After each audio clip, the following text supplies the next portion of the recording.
Some common technique in negotiations is the use of silence. Now, you talked about being inquisitive and asking a number of questions of the other party is generally being a good technique, depending on the negotiation.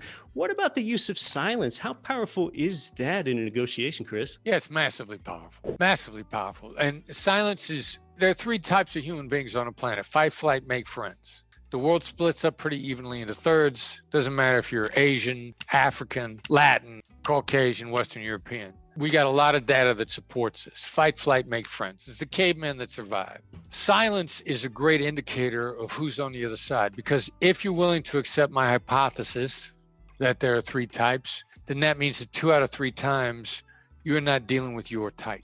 2 out of 3 people you encounter, if the world splits evenly into thirds, 2 out of 3 are not you. Silence is a great indicator right off the bat. The very analytical type loves silence, gives them a chance to think. In a negotiation, I want to go silent because I want to understand how analytical you are, how you respond to it. The very assertive type, control-oriented. They'll make any deal as long as they feel like they're in control. Think about that.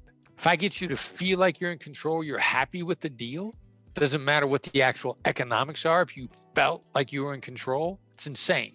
In silence, they want to talk. Love that talker trying to take control. Now I know, oh, wow, this is easy.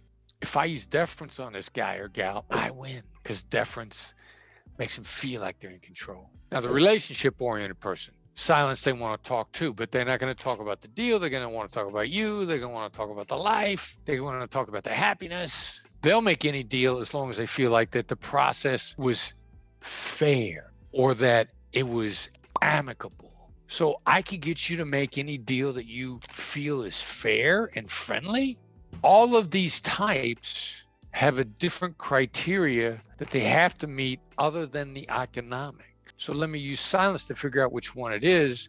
Give me a clearer bead of what I need to take to get a signed agreement so that it will go through to close. That's my challenge. Is part of the beauty of silence is when I'm silent, I'm more likely to get you to talk because I can't be talking then, and therefore I'm gathering information with every minute that you're talking. Yes, clearly. You know, I want to ask you about one of the best negotiation lines I think that I've ever heard, because it's easy to remember. It's only 5 words. And it sounds really harmless, and yet I think it gets the other party to open up. When one's getting into a negotiation, I like to ask the 5 words, what flexibility do you have? See, it seems to me like that would make you want to respond with something positively, because you don't want to come up with nothing, because you don't want to come off as looking inflexible. Who wouldn't want to do that? So what flexibility do you have? What do you think of that line? Well, there's projection on your part. Sounds good to you. And some of the time, that works really good. And the problem with something that works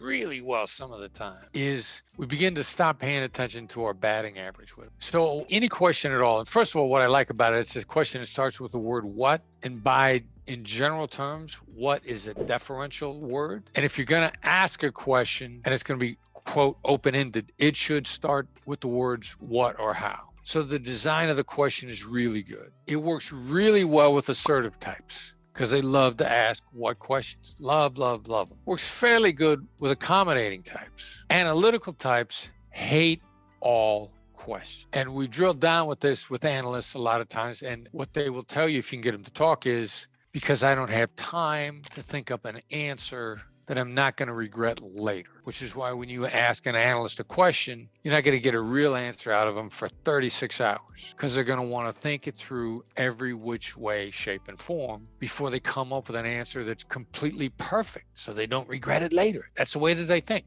So we need to gather information, and we need to gather information on flexibility. The same way to approach it is with a negotiation skill that we refer to as a label, and to say with the right tone of voice, seems like there's some flexibility here. Now that's an inquisitive tone, or you could come at it with a calming, soothing downward tone, which is, seems like there's some flexibility here. Either way is easier for all 3 types to answer, and it raises your batting average.